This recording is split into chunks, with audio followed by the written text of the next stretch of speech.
우선은 자기 주제를 알았으면 좋겠어요. 그러면 큰 코 다칩니다. 그래서 그러면 대학에 갈 수 없습니다.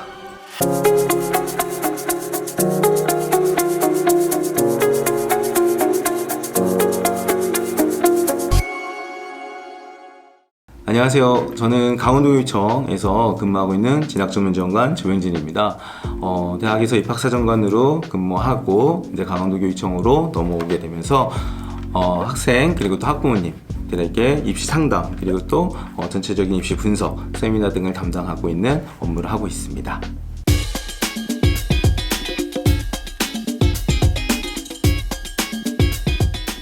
우선은 지금 이제 고등학교로 올라온 학생과 학부모님 그리고 또 우리 아이가 이제 이번 입시가 처음이다라고 하는 학부모님들은 필히 좀 시청을 하면 많이 좀 도움이 될 것 같습니다.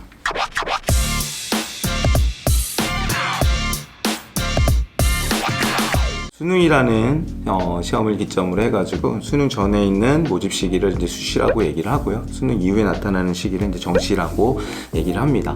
우선은 자기 자신을 먼저 잘 파악해야 되겠죠. 본인의 목적에 맞게끔 좀 정해서 준비하는 거는 좋지만 나는 수시만 할 거야, 나는 정시만 할 거야, 뭐 이런 부분에 대해서 정하는 것은 솔직히 좀 위험 부담이 좀 크다고 생각하기 때문에 좋지 않은 선택이라고 생각합니다. 정시 같은 경우는 아무래도 내신에서 좀 부족한 학생들이 많이 좀 선택을 하는 것 같습니다. 내신에서 내가 부족하기 때문에 나중에 가서 정시를 한다 이런 구조가 아니라 정시도 꾸준하게 공부하는 학생들이 잘하는 전형이거든요. 수시에서는 좀 약간 두 가지로 좀 생각을 해줘야 되는데 내신을 잘하는 친구와 그리고 또 활동을 잘하는 친구 두 가지로 보았을 때 내신을 잘하는 친구 같은 경우는 교과 전형이 좀 더 좋을 것 같고요. 그 다음에 활동 그리고 또 이런 부분에 대해서 세분요 특기사항을 통해서의 어떤 활동의 확장성을 좀 가진 친구 같은 경우는 아무래도 종합 전형을 좀 준비하면 좀 유리한 선택일 것 같습니다.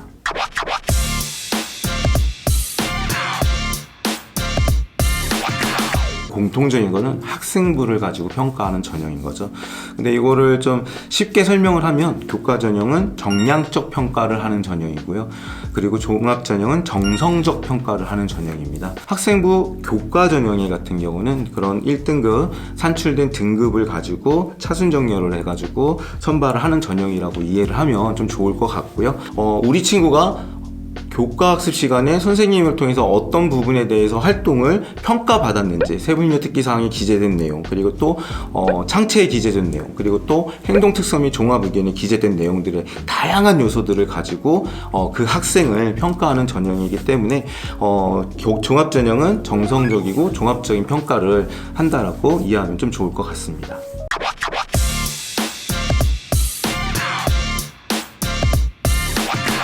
과거에는 정시에서는 학생부가 반영이 되지 않았는데요. 이제 작년서부터는 서울대를 중심으로 해가지고 학생부가 20%가 반영이 되고 있어요. 더 확대되니까 아무래도 정시를 준비한 학생도 이제 학생부에 대한 관리를 좀 해야 되겠죠. 그리고 수시를 준비하는 학생들의 부분에서는 활동의 주체인 학생이 했던 부분을 기록의 주체인 선생님이 기록을 해주시는 거기 때문에 거의 모든 것들의 생활이 다 기재가 된다라고 보시면 되고 대학은 그 기재된 내용을 100% 신뢰합니다.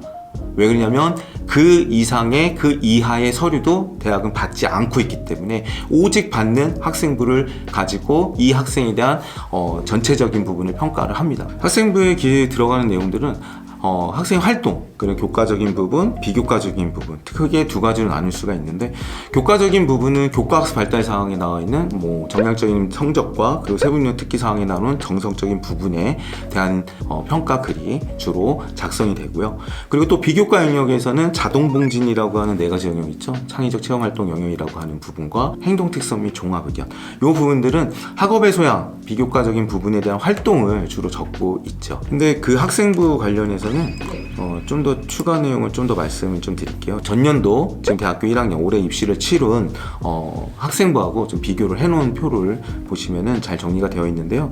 거기 보시면은 미반영과 미기재라는 말에 대해서 조금 더 좀 잘 판단을 하셔야 될 것 같아요. 미기재와 미반영은 큰 차이를 보이고 있습니다. 다시 말씀드리면은 미기재는요 아예 기재가 되지 않는 거고요. 미반영은 학생부에 기재는 하는데 대학에서 그거를 평가로 활용하지 않겠다는 말입니다. 그래서 가끔은 이런 말을 많이 하죠. 독서활동 같은 경우 미반영이에요. 미반영. 미기재가 아니라 미반영이어서 기재는 하긴 하는데 우리 친구들은 이제 독서는 안 들어가잖아요 이렇게 얘기를 해갖고 독서를 등한시하는 경우가 있는데 그러면 큰 코 다칩니다. 왜 그러냐면 미반영이기 때문에 그러면 모든 아이들이 독서를 다 안 하면 문제가 안 되는데 독서를 하는 친구들이 있어요. 그리고 또 이 독서는 독서 영역에만 들어가는 것이 아니라 세분력 특기사항에 과목 선생님이 집어넣어 줄 수가 있어요. 입시의 평가적인 측면에서는 차이가 나겠죠. 그 평가 영향 지표가 이번에 바뀌었어요. 그래서 과거에는 4개 지표가 표준 지표였습니다. 그래서 학업 역량, 그 다음에 전공 적합성, 발전 가능성, 인성 이 4개를 학생부 안에서 지표로 나눠서 진행을 했는데 요번에는 요 3개 지표로 바뀌었습니다. 학업 역량, 그 다음에 공동체 역량, 그 다음에 진로 역량 이렇게 총 3개 역량 지표로 정해서 이제 진행하게 되었습니다. 학업 능력에서 지금 세분력 특기사항에 대한 기재되는 부분에 좀 예시를 좀 들어드릴게요.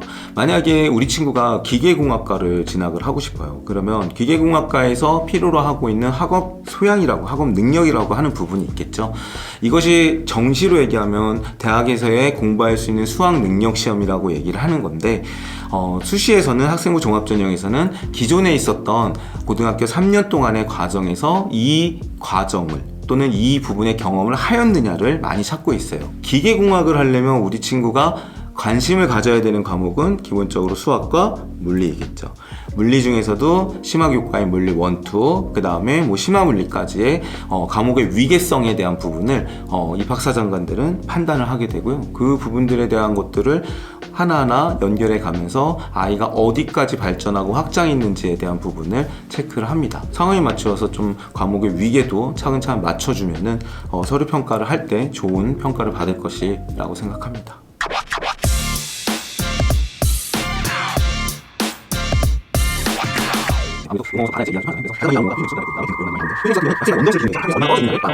홍보 하나만 해도 되나요?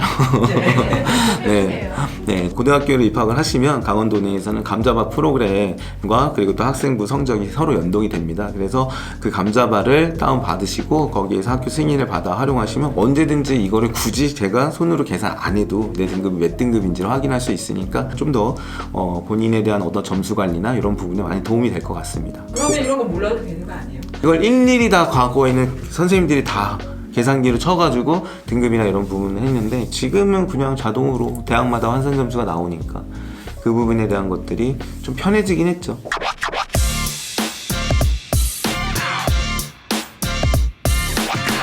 수능 최저 같은 경우는 이제 교과 전형에서 좀 많이 활용이 됩니다.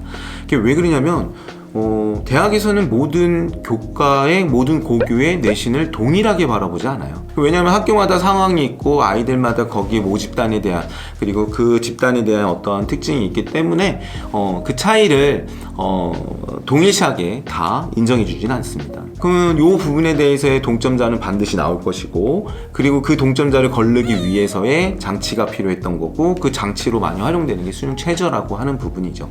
그래서 수능 최저 같은 경우는 사회권 대학은 주로 보통 한 2합 5, 2합 4 이렇게 해가지고 등급상으로 좀 보면은 좀 더 좋을 것 같고요. 그래서 자료에서 강원대학교에서 발표한 입시 자료를 좀 가지고 와봤는데요. 지금 봐보시면은 여기 써있죠. 수능 최저 기준 충족 인원이 지원자 400명 중에서 간호대학 같은 경우 64명밖에 안 돼요.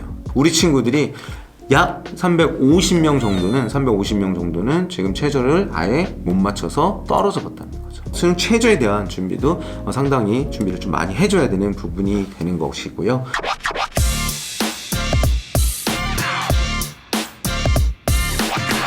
면접은 종합전형에서 실시가 됩니다. 그래서 면접은 어떤 면접이 있는지를 먼저 좀 잘 파악을 해줘야 될 것 같아요. 크게 두 가지로 좀 나눠 보면은 서류 기반 면접과 그리고 또 재시문 기반 면접으로 나뉠 수가 있습니다. 우리가 학생부 종합전형, 다시 말하면 그 대학을 지원하기 위해서 학생부 그리고 또 일괄 관련된 서류를 제출을 하잖아요. 그 서류를 가지고 하는 면접이 서류 기반 면접입니다. 서류에서 벗어나는 것들에 대해서의 질문은 잘 나오지 않아요.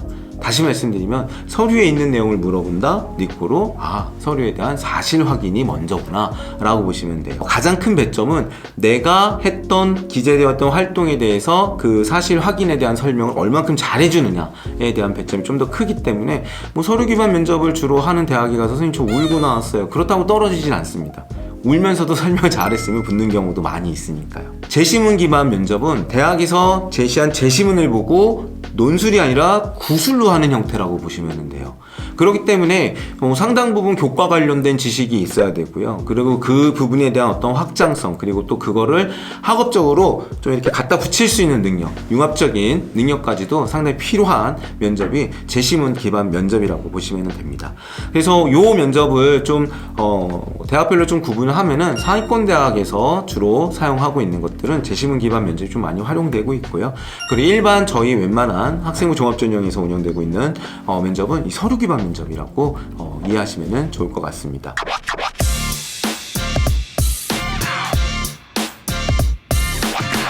이거는 조금 제가 입시를 치르면서 이제 변해오는 과정을 좀 느끼는 건 뭐냐면 면접이 좀 더 강화되는 느낌이라고 좀 생각이 들어요. 이게 왜냐면 학생부는 지속적으로 라이트해졌거든요. 평가를 하고 선발을 해야 되는 대학 입장에서는 증빙할 수 있는 평가로서 찾을 수 있는 내용들이 줄어들었으니까 아무래도 이런 부분에 대해서 면접에서의 역량을 좀 더 강화하는 시켜가지고 선발에 대해서 변별력을 가지려고 하는 움직임이 좀 있는 것 같습니다.